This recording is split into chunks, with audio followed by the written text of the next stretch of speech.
Hey y'all, how's it going? So I'm gonna start a series on,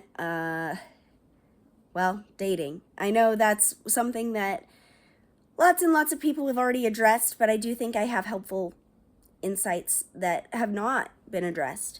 At least not fully, not completely, not all in the same place, especially not like, I feel like we have a lot of advice from married people and we have a lot of advice from Christians, but we don't have a lot of really like I just feel like it's not all the information that I would have found helpful is there. And so I'm going to give y'all advice that I think I would have found helpful and that I think will be helpful for other people.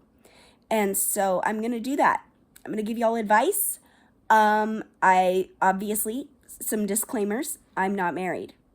I haven't had a long-term relationship. The longest term relationship I had was like maybe 3 months. I'm not really good at keeping track. I don't really care how long a relationship is. But I think it was like maybe 3 months. So I don't have a lot of super long relationships that I've had. I'm not super, whatever. But here's the thing. I do know God's word decently well. I do have people who are wise and who have had healthy, long-term relationships in my life, namely my parents who have been married for 30 years now. So I do have some stuff. I've read a ton of books because I happen to be from that segment of the Christian culture that has been just given a ton of books on dating. So I will be taking some advice from there and other stuff, but I also have stuff that I've kind of worked out on my own. Any advice you hear, I think you should just take with a grain of salt, regardless of who it's coming from. Whether the person has been married or not, I think you should take it with a grain of salt and be like, is this reasonable? And so I think the stuff that I have to say is reasonable, and so that's why I think you should listen to me. But, some of the things I say may not work for you. That's fine. I'm just going to tell you what I think is useful and helpful. And that's what I'm going to give you. And there you go. Oh, and obviously I don't have it all figured out. I'm just going to tell you the stuff that I think I have mostly figured out, or at least partially figured out. And the stuff that I don't have figured out, I'll be like, hey, I don't understand this. Y'all want to workshop this with me? Happy to talk about it. But here's the problem I keep bumping into. Don't have any solutions. Anybody got any ideas? But I do have solutions for some problems that seem to be pretty common in our culture. So I'm going to try and give those. So there we go. Okay, so there's a couple things I want to talk about today. This is the first video in the series, so I'm going to talk about first things first. Some of this might be a little bit eye roll worthy. You might be like, oh my goodness, Kate, I already know this. But also, I think there's some really good stuff here. I think all of it is good and necessary, but some of it you might have heard a lot of before. But I still think it's good to be reminded and to make sure you have all the boxes checked. So let's talk about this. I'm going to talk about mindsets and those sorts of things you should know, and mindsets you should have before you go into dating. And the first one is this: you should surrender totally and completely your desires over to God. And I know you've probably heard this 1,000 times, but not like this. Let me tell you this. Jesus said, if any man would come after me, let him deny himself, take up his cross daily, and follow me. The call to all Christians from Jesus is to die to yourself, to lay down your will, to lay down your desires at the foot of the cross, at the feet of Jesus. That's the call, to sacrifice yourself. And I'm not saying that you doing this will help you find a spouse. I'm not saying that once you do this, you will find a spouse or that it will make you more able to find a spouse. Sorry, y'all, I'm not feeling well. I'm not saying that it will help you at all in any measure toward finding a spouse. I'm saying you should do it because God has called you to it. Jesus calls all of us to die to ourselves. And if you love Jesus, your call is to obey him.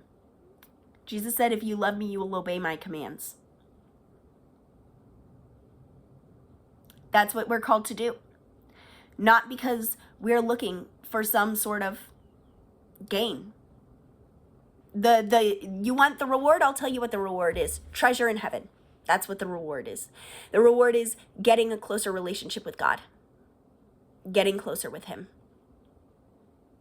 More intimacy with him. That's the reward. Well done, good and faithful servant. That's the reward. The reward is not a spouse. You may get a spouse as well. And like, he who finds a wife finds a good thing, right? I think it's also true for husbands. It's good to find a good husband. Those are good things. That is not the reward that is promised. That is never promised. You are never promised to find a husband or a wife. Never promised to have that.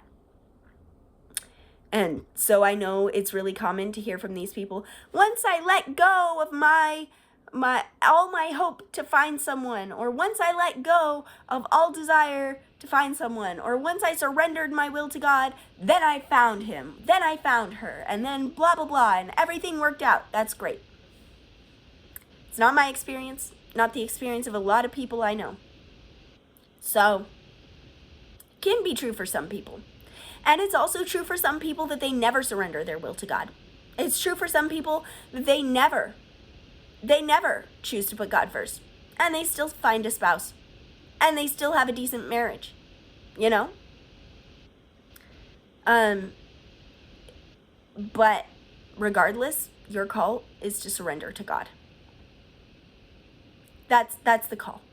And what I will say about this is that if you don't do this, you probably won't. It will show. It will show. And someone who is seeking to put God first, who has fully surrendered to him, that person probably won't be interested in you. Having been the person who at least is trying to put God first, not saying I'm good at it, not saying I do it perfectly, but as someone who has really sought to hold people with an open hand, to really surrender my will for my life over to God. I've met people who were not willing to do that, and it was an instant major red flag. Telling you, that's what it is. But yeah, you can find someone awesome with that. But regardless of whether you find someone or not, you are called to die to yourself. That is the call. Now, you might think that you are promised that if you have the desire, God will grant it to you. You know, you might quote, seek first his kingdom, and all these things will be added to you. Seek first his kingdom, and he will grant you the desires of your heart. I don't think that was meant to promise that you will get a spouse. I think that was meant that if your first desire is for the kingdom, God's going to give the kingdom. He's going to bring the kingdom. That's the promise. If you really seek him first, you'll get him first. That's the promise. You know, you will inherit the earth. You will see God. You will be called sons of God. Right? You will be given mercy. You will be filled. The Beatitudes, right? So, yeah, you might think, well, God won't play with my heart. I've heard someone say that. God won't play with my heart like that. You know, like if I really want something, God will take away the desire if he doesn't want me to have it. You know, God never took away the desire that I had for a sister. Never took it away. I have a sister-in-law now. I'm pretty happy with her. I like her. The thing I asked for, I didn't really get. I didn't. And I really, really wanted a sister. And I wanted a sister more than you probably will ever know. Like, it was a big deal for me. Like, I was heartbroken. Heartbroken. I still struggle with that. So, like, praying every day with tears kind of desire. So it's not my experience. But you might be like, well, but that's just your experience with a sister. Like, that's not the same thing. Okay. Sure. Tell yourself that. I don't think the people in the Bible would agree with you. Paul is over here like, I asked the Lord 3 times to remove this thorn in my flesh. And God's response, my grace is sufficient for you. Peter, when you are old, men will take you where you do not want to go. And Jesus indicated to him that he was going to be crucified. Peter's like, but Lord, what's going to happen to him?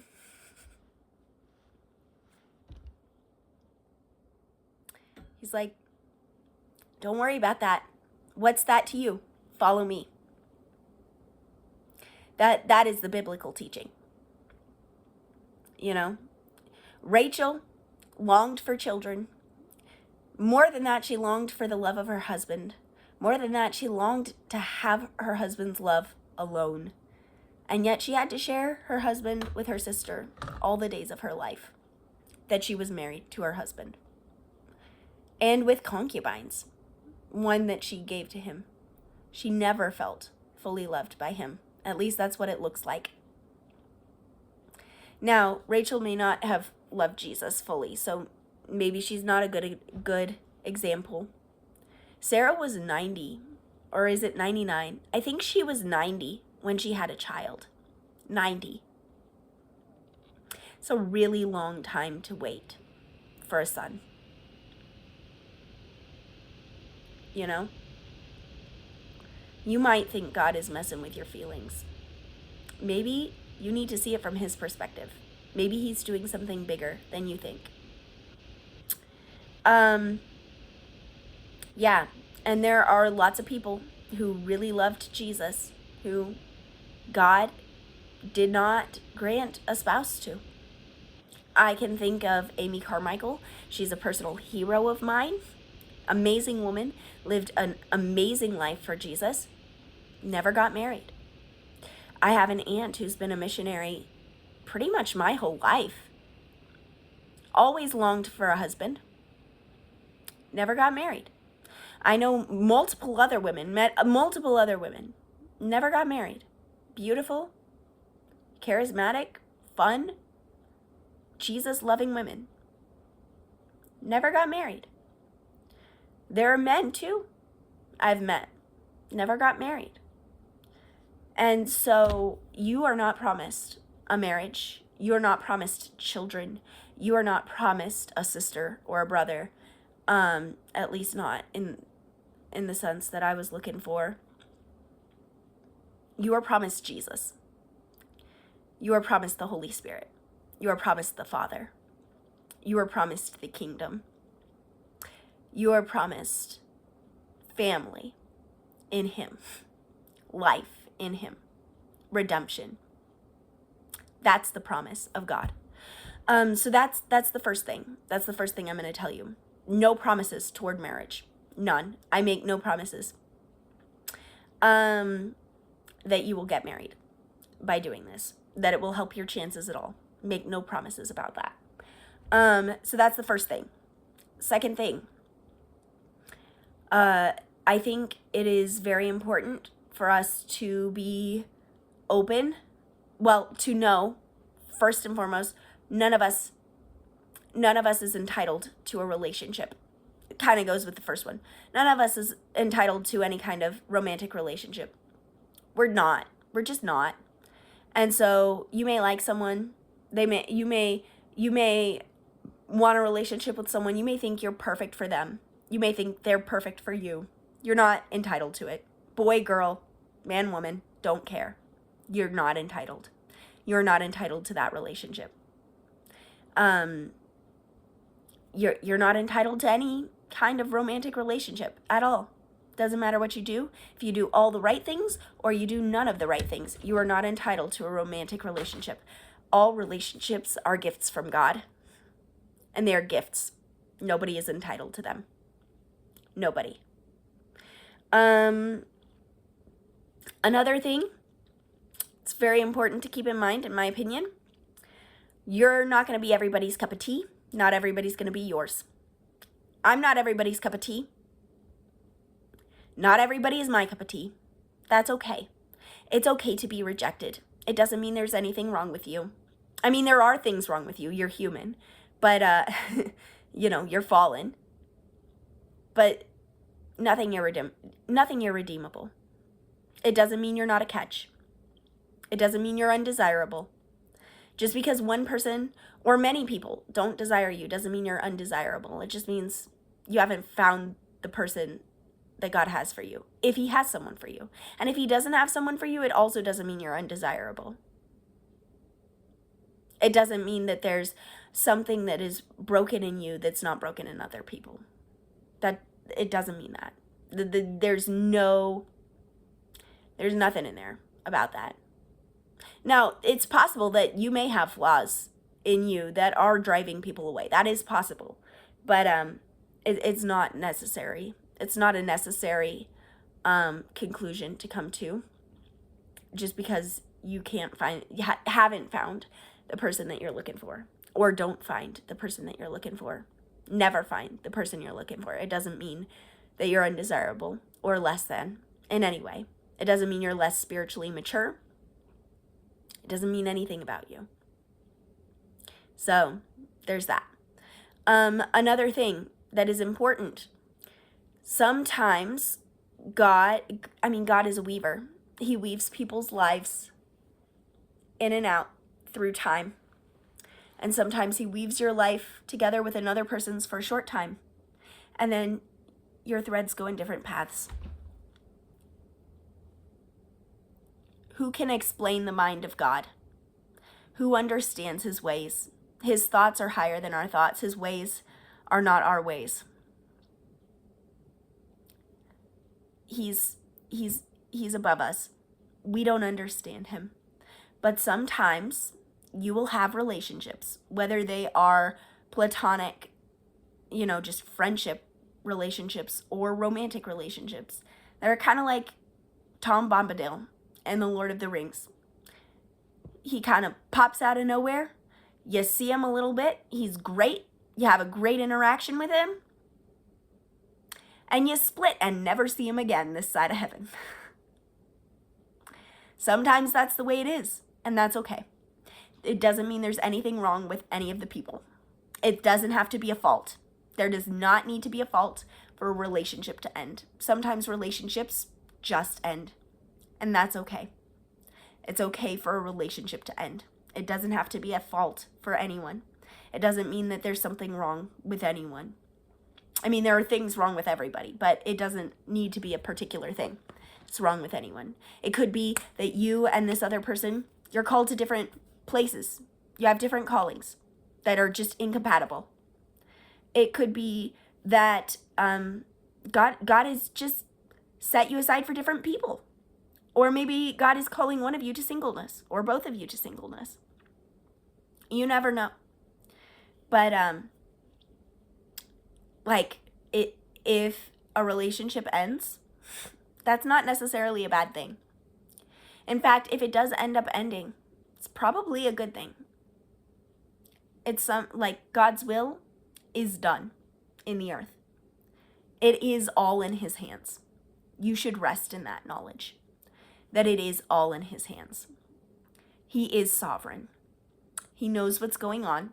He knows your life. He knows the path of your life. He's going to do what's best for you. The safest place for you is in the center of his will. even if it hurts. So rest in his will, in his hands. And I'm not saying that you don't have free will. I'm not saying you don't have responsibility for your actions. I do believe in those things as well. I'm just saying God is sovereign. He knows what's going to happen to you. He knows whether or not a relationship is going to work out for you. He sees the end from the beginning. He declares the end from the beginning. He knows. It's okay. Let it go. So all of this is advocating for you to hold people with an open hand. Sarah Sparks, I love her music. She has a song called I'll Hold You Lightly, My Darling. I think that's what it's called. That's one of the lyrics. It's all the way in there. I'll hold you lightly, my darling. And it's this idea like you got to hold everybody with an open palm. You never know when God is going to take anyone, right? You never know when they're going to be called home. You never know when anyone's going to die or be called away from you for something. You know, you never know. You never know. And we need to be fully surrendered to his will. And it's okay. It's okay to let people go. It's okay for a relationship to end. So,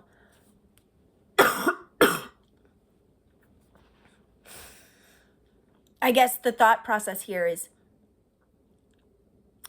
don't see rejection as a necessarily bad thing. Don't see relationship endings, breakups as a necessarily bad thing. You got to look at these things and go, it's in God's hands. Hold people lightly. If you're married to them, obviously, like, that relationship is not supposed to end in anything other than death.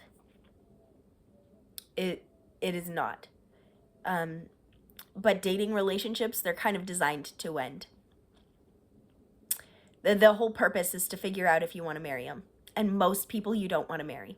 And a lot of people look like they could be people you want to marry, and then you find out that they're not. That's why a lot of dating relationships end.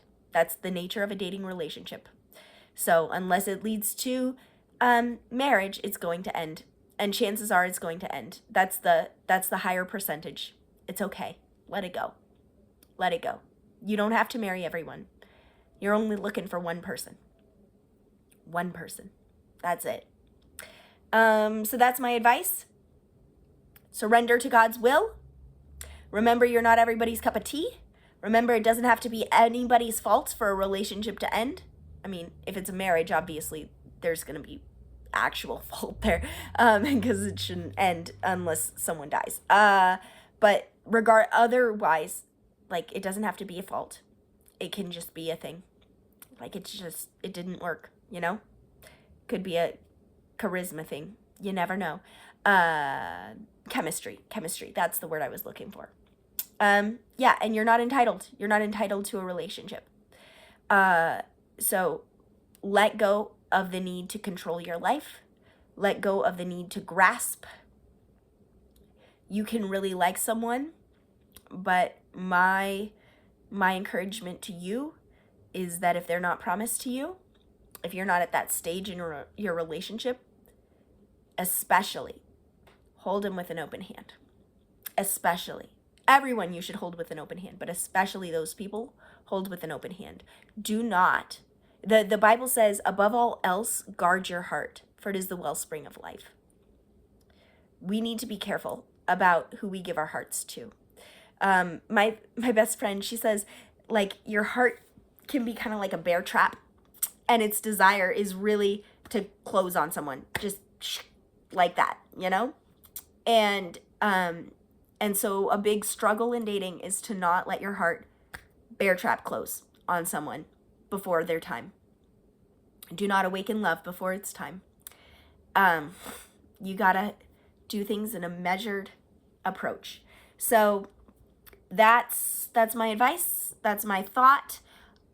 There's more to come, lots more to come. I'm really only just getting started, but this is the first video about that. So let me know what you think. I guess a little preview for what's to come. There are my personal theory of dating. I want to pursue dating relationships like, I want to be like the noble gases, you know, like in the periodic table of elements, there's the noble gases. They're on the far right column of the periodic table of elements, and for them to bond, it's really hard to get them to bond to anything. Like, they're very slow. I'm kind of humanizing them, right? But like they're hesitant to bond with anything. They're very reticent to bond. They take their time. They don't bond quickly and easily with anyone or anything, right? But once they do, the bond is strong and like this. And I'm not saying you should be like breadcrumby and like avoidant or anything. I'm just saying maybe be slow in your heart to let your heart bear trap on people. But I'm going to give advice about how to do that, because I think that's one of the biggest mistakes that people make, maybe in our generation, maybe ever, when it comes to dating, is they let their hearts just bear trap on the first person they see, or on a person the second they see them, or within 2 minutes, or not actually 2 minutes, a couple days, a couple weeks, you know, a couple months. They just like go, you're the one, you know. And maybe we should be a little bit more hesitant to close down on them, you know. So but then once we do, we want to make sure we're solid in that connection, that we hold on tight and we don't let go. So that's kind of what I'm going for. That's kind of my thing. I do believe there are about 4 stages of dating. 4. Those being like, I don't know what to call them. I call it level 0 dating is the first one. Level 0 dating. Second one is going steady, courting, boyfriend, girlfriend, relationship stage. And then level 3 is engagement, and level 4 is marriage. So yeah, I do believe in 4 dating levels. Some people don't really believe in the level 0, but I am a strong advocate for the level 0 dating, and I think y'all should be too. I also have answers, by the way, for the whole, like, whether or not someone pays for coffee and how to navigate that as a woman and whatever, or, you know, letting the person pay and all sorts of stuff, boundaries and all sorts of stuff. I have lots of advice that I think is really helpful that I haven't heard from other people, like that I've pretty much just kind of figured out for myself, or like modified for myself, that I think could be helpful. So I am going to give advice on all that stuff in later videos, but for now, I wish y'all all the best. God bless you, and I will see you later. Bye.